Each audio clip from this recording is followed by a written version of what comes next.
Assalamualaikum warahmatullahi wabarakatuh. Kesan saya terhadap Gus Dur sangat banyak sekali. Kalau saya ceritakan habis waktunya, kalau saya ceritakan semua. Suatu ketika Gus Dur umroh bersama rombongan Kiai Nur Muhammad Iskandar. Bulan Ramadan, saya masih di sana. Di Madinah setelah taraweh, monggo Kang Said cari ulama khawas. Saya bawa muter-muter. Ada ulama syekh, jenggotnya panjang, sorbannya besar, muridnya banyak, kitabnya numpuk. Diki Gus, boten, sanes. Jalan lagi. Jumpa lagi ulama, lagi ceramah, yang mendengarkan hadirin banyak, gamis, jenggot, sorban, tasbih. Ini Gus, bukan. Walhasil akhirnya menjumpai orang Mesir, sorbannya kecil, sendirian, lagi sendirian. Niki Kang Said. Jenengan sih ngomong, Gus Dur merintah saya, jenengan yang matur. Padahal Gus Dur bisa matur, tapi menyuruh saya. Assalamualaikum Syekh. Hadza Al-Ustaz Abdurrahman Wahid, Rais Akbar Jam'iyah Islamiyah fi Indonesia. Ada apa? Ketus, orangnya ketus. Ada apa? Ada apa Gus? Ya minta doa. Doa apa? Doa apa Gus? Ya minta selamat dunia akhirat. Didoakan. Ya 5 menit lebih lah, 10 menit. Pelan-pelan doanya. Setelah doa, orang ini lari, ya jalan cepat. Sajadahnya diseret. Sambil ngomong begini, saya dengar persis. Ya Rabb, ma dzambi hatta tu'arrifahu iyai. Dosa saya apa ya Allah? Sampai saya ketahuan oleh orang ini. Jadi itu wali lagi sembunyi, ketahuan Gus Dur. Ayo, podo wali lagi. Podo karo Intel misalkan, ayo sama Intel ya kan? Itu betul kejadian itu. La ya'riful wali illal. Jadi ini itu wali maktum, lagi nyamar. Gak ingin ketahuan siapa-siapa. Makom wilayahnya. Ketahuan Gus Dur. Ini salah satu kenang sangat-sangat ingat terus saya. Kalau yang lainnya banyak. Suatu ketika Pak Jenderal Theo Syafi'i ngeritik Islam. Islam datang ke Indonesia tidak membawa kemajuan. Tidak membawa peradaban. Saya marah. Di depan wartawan saya marah. Saya dimarahi Gus Dur. Kalau nggak ngerti diem sama niku. Marah betul. Ada Pak Muhaimin, ada Pak Saifullah Yusuf waktu itu. Udah selesai bercanda-bercanda cair. Baru saya tanya.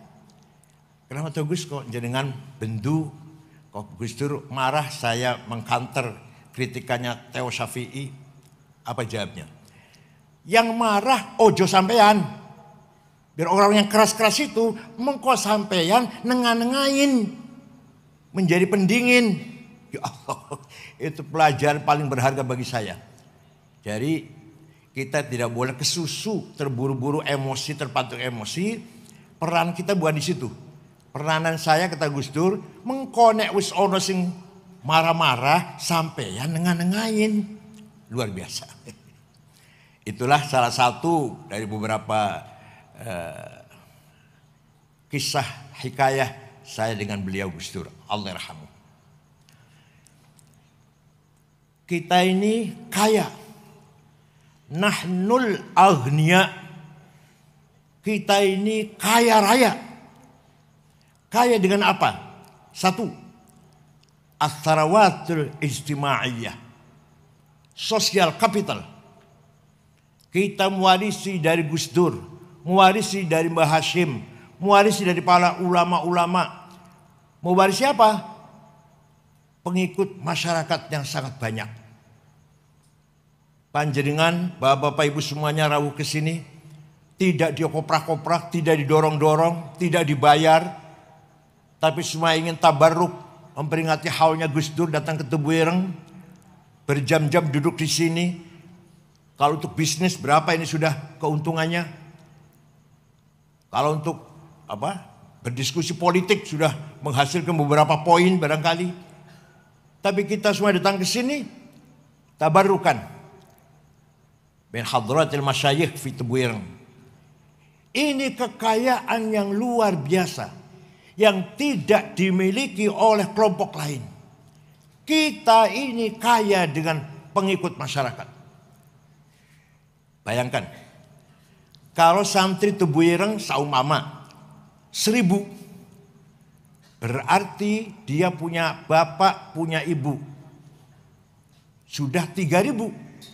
Dia nanti nikah, punya istri, punya mertua bapak, punya ibu mertua. 3000 lagi itu. Berapa itu sudah? Sudah 9000. Syukur kakak adiknya juga terbawa. Paman uaknya, bibinya terbawa. Berapa ribu itu? Itu kalau kita manage dengan baik. Kalau kita tanzim, tadbir, kalau kita manage dengan hebat, menjadi kekuatan yang luar biasa, akan disegani oleh semua pihak. Mohon maaf, saya sendiri pengalaman jadi ketua PBNU 10 tahun, belum mampu. Tidak mampu saya memanage modal kita yang sangat besar ini. Mari sebisa kita pelihara warga ini. Kita pelihara masyarakat ini. Ini kekayaan kita yang luar biasa. Jangan hanya ketika pilkada. Jangan hanya ketika pemilu kita pelihara masyarakat. Tapi setiap saat dan setiap hari. Wal yakhshal ladzina law taraku min khalfihim dzurriyyatan dhi'afan khafu 'alaihim falyattaqullaha wal yaqulu qawlan sadida. Surat opo ayat piro keloro dewe. Jangan sampai kamu meninggal dunia meninggalkan keturunan yang lemah. Jangan sampai kamu mati, anak-anakmu, murid-muridmu, pengikut-pengikutmu menjadi lemah. Di'afan. Mari kita usahakan kita meninggal dunia, meninggalkan anak, cucu, murid, pengikut yang lebih kuat. Kuat agamanya, kuat ilmunya, kuat hartanya, kuat posisinya. Jangan lupa, kuat syahwatnya. Ya penting juga itu, masa enggak? Nah, Kiai Hashim orang luar biasa, ulama besar, punya putra Kiai Wahid Hashim, ulama besar, punya cucu Kiai Abdurrahman Wahid, juga besar. Ini merupakan kebesaran yang luar biasa yang jarang kita temukan pada ulama lain. Wa khairun nasi dzu hasabin qadimi aqama li nafsihi hasaban jadida wa syarrul alamin dzawu khamuli idza fakhartahum zakarul jududa. Sebaik-baik orang, dia keturunannya orang besar, dia pun membangun kebesaran. Gus Dur keturunannya orang besar, beliau pun membangun kebesarannya. Sejelek-jeleknya orang, kalau hanya membanggakan kakeknya siapa, saya turunan siapa, saya bani siapa, syarrul alamin, sejelek-jelek manusia. Idza fakhartahum dzakal judud, hanya bisa membanggakan saya keturunan siapa. Ini kalau saya teruskan malah lebih Lebih tajam lagi syair ini kalau saya teruskan. Idza mal jahlu khuyyima fi biladi ra'aita usudaha musikhat kuruda. Ya kalau saya terjemahkan aduh berat sekali. Kalau kamu lihat ada kiai besar, macan, Asad, macan. Ada pemimpin besar. Keturunannya kok kecil. Dan sebesar kakeknya. Itu berarti macannya sudah jadi monyet. Ini kata saya ini bukan kata saya ini. Saya cuma membacakan. Kiai Kikin. Saya cuma membacakan syair ini. Tidak bermaksud apa-apa. Jadi mari kita di samping bersyukur kepada Allah. Dzurriyyah para ulama kita ini bagaimanapun keturunannya para kiai. Kita pun harus membangun aqama li nafsihi li anfusina hasaban jadida. Itu modal yang luar biasa. Jangan sampai kita kehilangan modal sosial. Yang kedua, Mbah Hashim, para ulama-ulama semuanya mewariskan as-sarwatut thaqafiyah wal hadariyah. Culture capital. Ilmu pengetahuan. Khususnya wabil khusus di pesantren kutubut turas, kutubus salaf, kitab kuning. Pesantren walaupun modern koyo apa harus ada ngaji kitab kuning. Kalau tidak ada bukan pesantren. Kos-kosan itu namanya kalau nggak ada. Jangan dikira kitab kuning nggak ada ilmiah. Ada kitab kecil, tipis. Karangan Syekh Ahmad Zaini Dahlan. Namanya Ja'a Zaidun. Ada penjelasan 2 syair. Waktu itu saya ngaji barangkali kayaknya juga kurang bisa merangkan. Saya pun paham setelah besar ini. Zaidut tawilul abyadu ibnu maliki. Fi baitihi bil amsi kana muttaki. Biyadihi saifun lawahu faltawa fahadhihi maqulatun ashrun sawa. Zaidun utawi man Zaid at-tawilu wonge dhuwur al abyadu kulite putih Ibnu Malik anake man Malik fi baiti nang jero omahe bil amsi wingi kana mutaki tetongkrong biyadi saifun tangan nyekel golok lawahu mbeko akan sopo Zaid ing golok faltawa moko dadi bengkok opo golok. Paham betul? Saya pun pahamnya setelah besar ini. Ternyata Zaidun esensi at-tawilu quantity al-abyadu quality Ibnu Malik relasi fi baiti place bil amsi time kana muttaki posisi biadi saifun to have lawahu aksi faltawa reaksi. Itu baru paham itu. Misalkan siapa beliau ini? Gus Dur. Siapa? Itu esensi namanya. Seperti apa Gus Dur itu? Orang begini-beginilah. Kualitasnya seperti apa? Hubungannya dengan orang lain seperti apa? Kapan dia jadi presiden? Kapan? Di mana? Beginilah posisinya waktu itu. Kuat apa enggak kuat? Biadi saifun, tangannya nyekel golok, apa artinya? Dia punya kekuatan apa? To have. Dia punya kekuatan apa? Ternyata besar, warga NU, Banser, yang pasukan berani mati. Lawahu, Gus Dur melakukan kekuatan itu bagaimana? Aksinya apa? Setelah melakukan aksi itu, faltawa, apa reaksinya? Ini cara bagaimana menilai seseorang dengan sangat objektif. Di pesantren dibaca. Dibaca buatan Gus Kikin. Mudah-mudahan dibaca dan yang merangkan harus pinter. Yang menjelaskan. Harus pinter. Apa maksudnya syair itu. Belum lagi ilmu mantik. Qiyas. Qiyas burhani. Kenapa narkoba haram? Di Quran tidak ada. Di hadis tidak ada. Akhbar dawai sahabat tidak ada. narkoba, heroin, kokain, ganja. Dan kok haram?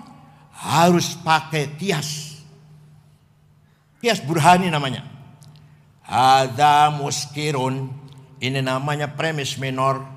Wa kullu muskirin khamrun. Ini namanya premis major. Wa kullu khamrin haram. Ini namanya legal statement. Fahadha haram, positive conclusion. Masya Allah, santri kalau bisa begini.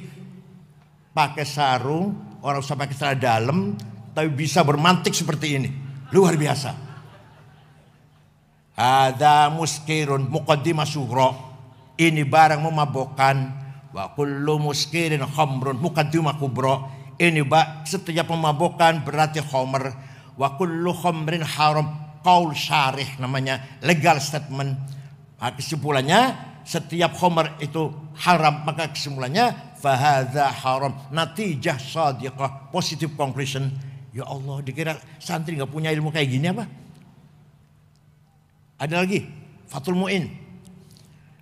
Faslun fil jihadi wa huwa fardu kifayatin fi kulli am wa anwa'uhu arba'atun itsbatu wujudillah wa iqamatu syari'atillah wal qitalu fi sabilillah wa daf'u darari ma'sumin musliman kana aw ghairu muslim bil it'ami wal iksa'i wal iskani wa thamanid dawa'i wa ujratit tamrid.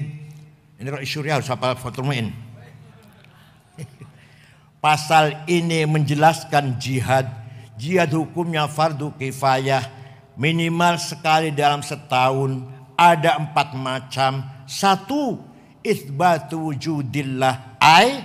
Dalam syarah yang tolibin, iqamatu hujajin diniyatin naqliyatan kanat au aqliyah itsbatu wujudis sani'. Jihad pertama adalah mengajak masyarakat agar beriman kepada Allah dengan berlandaskan argumentasi rasional dan tekstual. Itu baru jihad nomor 1 itu. Kiai dakwah mengajak orang beriman pada Allah dengan hujjah, argumentasi, naqliyah wa aqliyah, tekstual maupun rasional. Yang kedua, iqamatu syari'atillah, salat 5 waktu, puasa Ramadan, zakat, haji umroh. Yang ketiga, bila perlu, wal qitalu fi sabilillah. Bahasa Asy'ari mengeluarkan resolusi jihad tanggal 22 Oktober 1945. Harus itu memang. Ya kalau aman ya nggak ada qital kalau aman. Yang keempat, ini sampai sekarang masih relevan, Pak Emil Dardak. Wa daf'u darari ma'sumin, memberi perlindungan kepada seluruh warga Jawa Timur yang baik-baik. Musliman kana au ghairu muslim. Fathul Mu'in ini. Muslim atau non muslim harus mendapat perlindungan dari pemerintah.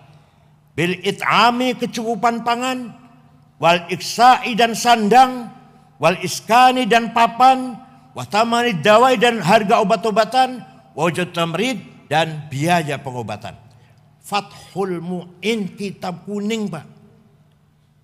Ini jadi konsep bagaimana membangun masyarakat Jawa Timur dipegang oleh Pak Emil Dardak. Insyaallah barokah.